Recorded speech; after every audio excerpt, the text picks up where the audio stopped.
ভাবুন তো, আমরা যে কলেজের ফেস্ট করি বা ধরুন পাড়ার পুজো প্যান্ডেল বানাই, ছোটখাটো ব্যাপার মনে হলেও কত প্ল্যানিং লাগে, কত লোক একসাথে কাজ করে। ঠিক। এবার ওই একই জিনিস একটু বড় করে ভাবুন। যেমন ধরুন চন্দ্রযান-3 মিশন, কি বিশাল একটা কাজ, তাই না? হুম। কত জটিলতা। হুম। এই সব কিছুর পেছনেই কিন্তু একটা দারুণ কনসেপ্ট কাজ করে, প্রজেক্ট ম্যানেজমেন্ট।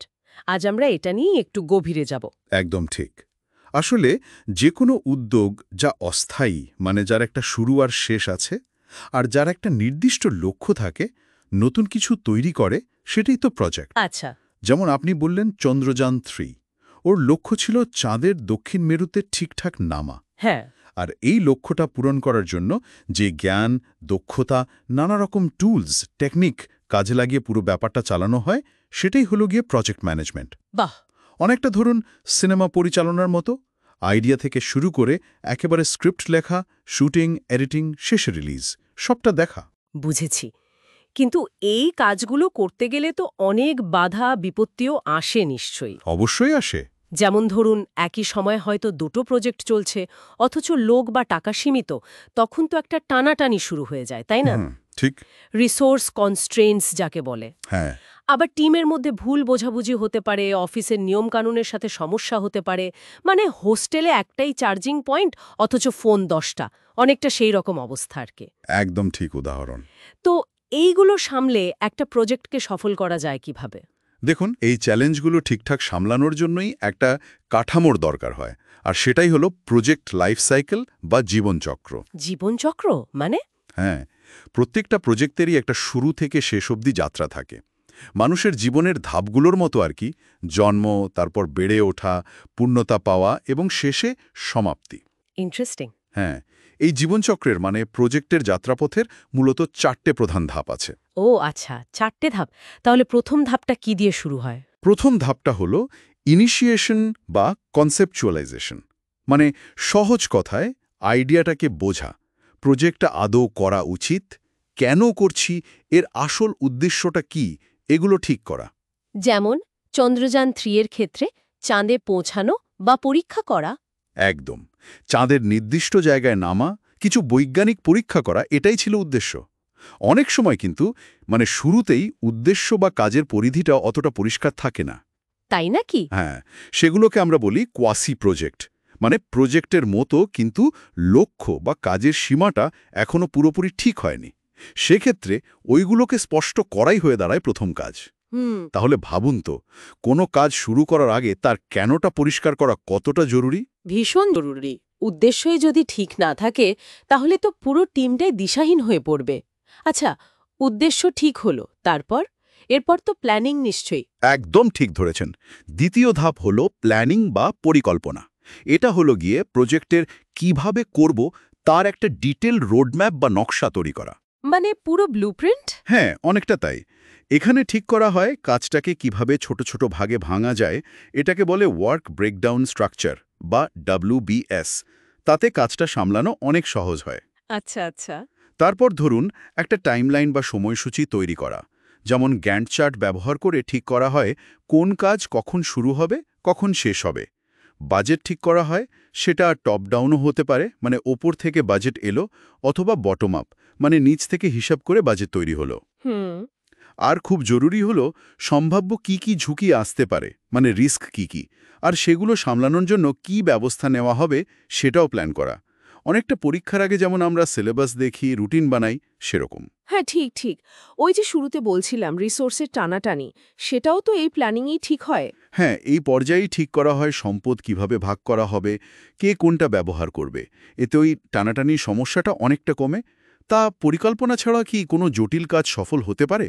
আপনার কি মনে হয়? আমার তো মনে হয় একেবারেই অসম্ভব। প্ল্যানিংটাই তো অর্ধেক কাজ। কিন্তু শুধু প্ল্যান করলেই তো হবে না, মাঠে নেমে কাজটাও তো করতে হবে। ঠিক তাই। এখানেই আসছে তৃতীয় ধাপ, ইমপ্লিমেন্টেশন বা এক্সিকিউশন, মানে পরিকল্পনাটাকে এবার বাস্তবে রূপ দেয়া, আসল কাজটা করা। Action phase. একদম। এই পর্যায়ে টিমকে ঠিকমতো চালাতে হয়, মানে লিডারশিপ, বাজেট আর অন্যান্য রিসোর্স যাতে ঠিকঠাক ব্যবহার হয় সেটা দেখতে হয়।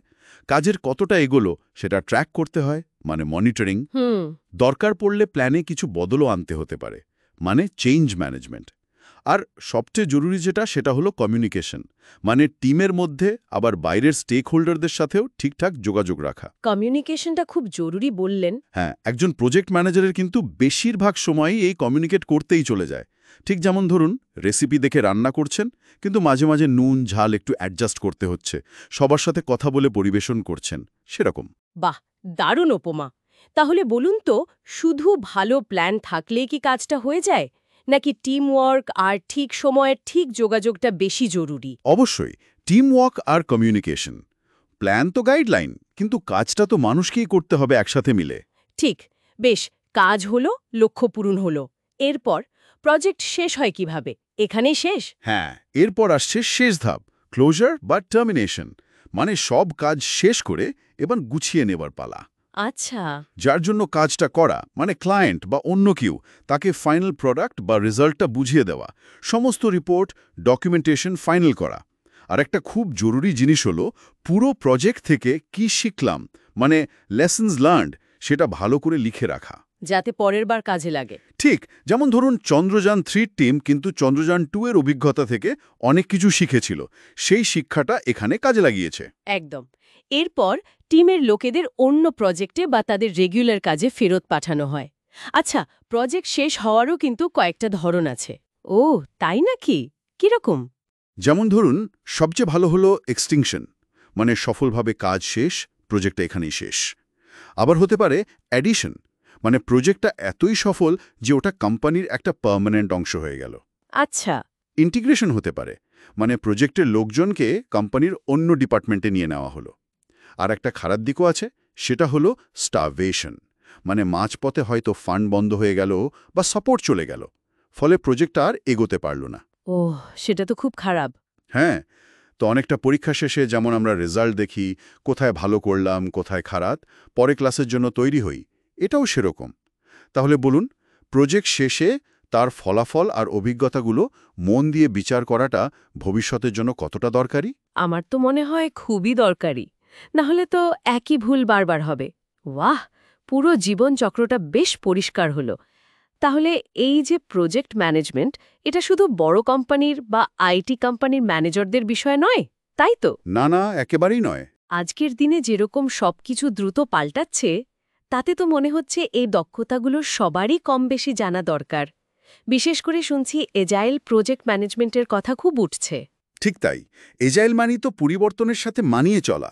দেখুন, প্রজেক্ট ম্যানেজমেন্ট শুধু ম্যানেজমেন্ট ছাত্রদের পড়ার বিষয় নয়, এটা আসলে একটা লাইফলং লার্নিংয়ের অংশ। কারণ প্রতিনিয়ত নতুন টেকনোলজি আসছে, কাজের ধরন পাল্টাচ্ছে, আরও জটিল সব চ্যালেঞ্জ আসছে। এই সব কিছু সামলাতে গেলে প্রজেক্ট ম্যানেজমেন্টের যে মূল নীতিগুলো, সেগুলো জানা খুব জরুরি। ভবিষ্যতের জন্য এটা কতটা গুরুত্বপূর্ণ মনে করেন? খুব গুরুত্বপূর্ণ। ধরুন আর্টিফিশিয়াল ইন্টেলিজেন্স নিয়ে বড় প্রজেক্ট, বা ধরুন বিশাল ইনফ্রাস্ট্রাকচার তৈরি করা, বা ক্লাইমেট চেঞ্জের মতো জটিল সমস্যা নিয়ে কাজ করা, এই সব ফিউচারিস্টিক প্রজেক্ট সামলাতে গেলে এই দক্ষতাগুলো কিন্তু অপরিহার্য হয়ে উঠবে। তাই এটা শেখা মানে আসলে ভবিষ্যতের জন্য নিজেকে আরও ভালোভাবে তৈরি করা। সত্যি, আজকের আলোচনাটা তো এখানেই শেষ করতে হচ্ছে, কিন্তু শ্রোতাদের জন্য একটা প্রশ্ন রেখে যাই। আচ্ছা, আমরা যে নিজেদের পড়াশোনা করি বা পরীক্ষার জন্য প্রস্তুতি নিই, কিংবা অন্য কোনো ছোটখাটো পার্সোনাল গোল সেট করি, সেখানেও কি প্রজেক্ট ম্যানেজমেন্টের এই ধাপগুলো, মানে ইনিশিয়েশন, প্ল্যানিং, এক্সিকিউশন, ক্লোজার, কাজে লাগানো যেতে পারে? কিভাবে লাগালে সুবিধে হতে পারে? একটু ভাববেন।